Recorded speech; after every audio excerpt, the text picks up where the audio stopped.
महाभारत के महारथी और योद्धाओं की जब भी बात की जाती है तो कर्ण का नाम सबसे ऊपर लिया जाता है। वह एक महान योद्धा और अद्वितीय धनुर्धर था, लेकिन दुर्भाग्यवश उसके जीवन में कई संघर्ष थे। जन्म से लेकर अंत तक उसे अपने अस्तित्व और योग्यताओं को सिद्ध करने के लिए समाज से मान्यता पाने के लिए कठिन संघर्ष करना पड़ा।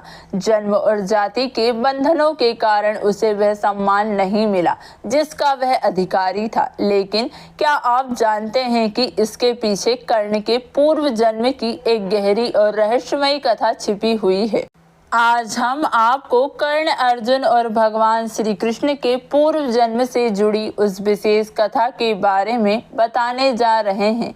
ये कहानी त्रेता युग की है, यानी भगवान श्री राम का युग।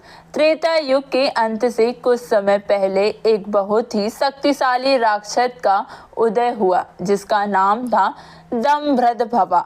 यह राक्षस भले ही अत्यंत शक्तिशाली था, लेकिन उसमें बुराई की प्रवृत्ति नहीं थी। वह सूर्यदेव का अन्य भक्त था और अपनी शक्ति और तपस्या के माध्यम से अमरता प्राप्त करना चाहता था। दंभ्रदभवा ने भगवान सूर्य की कठोर तपस्या शुरू की। वर्षों की तपस्या के बाद जब भगवान सूर्य उससे प्रसन्न हुए तो उन्होंने उसे दर्शन दिए और वरदान मांगने को कहा। दंभ्रदभवा ने भगवान सूर्य से अमरता का वरदान मांगा, लेकिन भगवान सूर्य ने उसे यह वरदान देने से मना कर दिया। उन्होंने कहा कि संसार में जो भी जन्म लेता है उसकी मृत्यु निश्चित है और अमरता का वरदान किसी को नहीं दिया जा सकता। इस पर दंभ्रदभवा ने फिर से सोचा और चालाकी से अमरता के बराबर का वरदान मांगने का निर्णय लिया।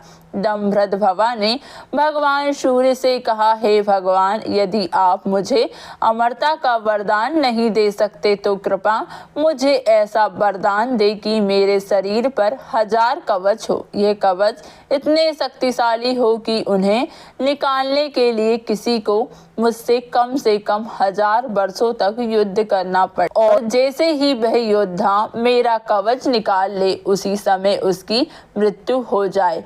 भगवान सूर्य यह सुनकर चिंता में पड़ गए, लेकिन अपने वचन के कारण उन्हें यह वरदान देना ही पड़ा। वरदान के बाद दंभ्रदभवा के शरीर में 1000 कवच उत्पन्न हो गए। अब वह इतना शक्तिशाली हो गया कि उससे युद्ध करना असंभव हो गया। इस वरदान के प्रभाव से दंभ्रदभवा में घमंड आ गया और उसने अपनी शक्तियों का दुरुपयोग करना शुरू कर दिया। अब वह संपूर्ण पृथ्वी पर अत्याचार करने लगा और धीरे धीरे एक निर्दयी राक्षस बन गया। उसने निर्दोष लोगों को पीड़ा देना शुरू कर दिया, जिससे सभी प्राणी दुखी होकर उसकी मृत्यु की प्रार्थना करने लगे। उधर राजा दक्ष की एक पुत्री थी जिसका नाम था मूर्ति। मूर्ति का विवाह भगवान ब्रह्मा के मानस पुत्र के साथ हुआ था। जब उसने पृथ्वी पर सशस्त्र कवच के अत्याचार को देखा तो उसने भगवान विष्णु की कठोर तपस्या करना शुरू कर दिया। अंततः भगवान विष्णु उसकी तपस्या से प्रसन्न हुए और उसे दर्शन दिए। भगवान विष्णु ने उससे कहा, मैं जानता हूँ कि तुम किस उद्देश्य से तपस्या कर रही हो, लेकिन फिर भी तुम अपनी इच्छा प्रकट करो। मूर्ति ने भगवान विष्णु से निवेदन किया, हे प्रभु, मेरी केवल यही प्रार्थना है कि सशस्त्र कवच का अंत हो जाए। भगवान विष्णु ने उसे आशीर्वाद देते हुए कहा कि तुम्हारे कारण ही उसका वध होगा। कुछ वर्षों बाद मूर्ति के 2 जुड़वा पुत्र हुए जिनका नाम था नर और नारायण था।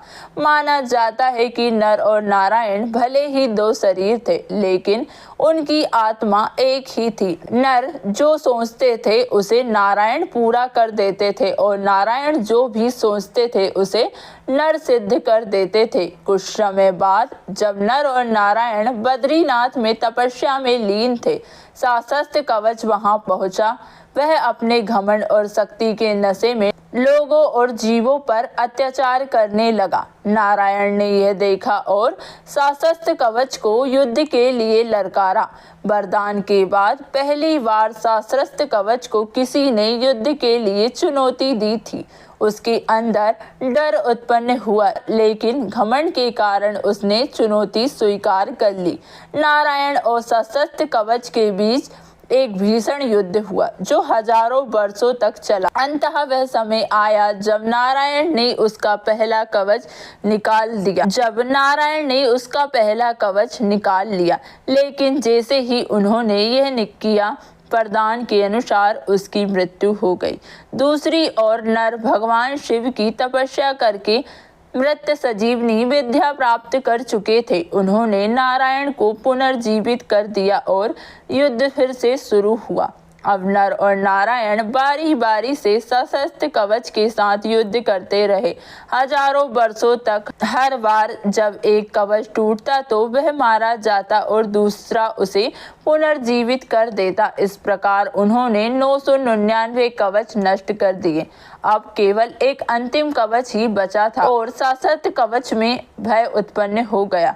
उसने अपनी रक्षा के लिए भगवान सूर्य की शरण ले ली और उनसे प्रार्थना की कि वह उसे अपने अंदर समाहित कर ले। भगवान सूर्य ने अपने भक्त की प्रार्थना को स्वीकार किया और उसे अपने अंदर समा लिया।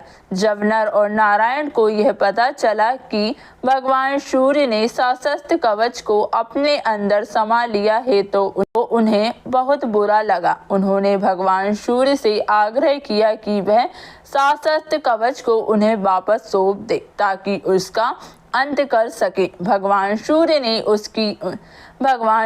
ने उनकी यह बात अस्वीकार कर दी, क्योंकि वह अपनी शरण में आए हुए किसी को भी मृत्यु के हवाले नहीं कर सकते थे। इससे क्रोधित होकर नर और नारायण ने भगवान सूर्य को श्राप दिया कि उन्हें अपने इस भक्त के कारण एक दिन मानव के रूप में जन्म लेना पड़ेगा। त्रेता युग का अंत हुआ और द्वापर युग का आरंभ हुआ।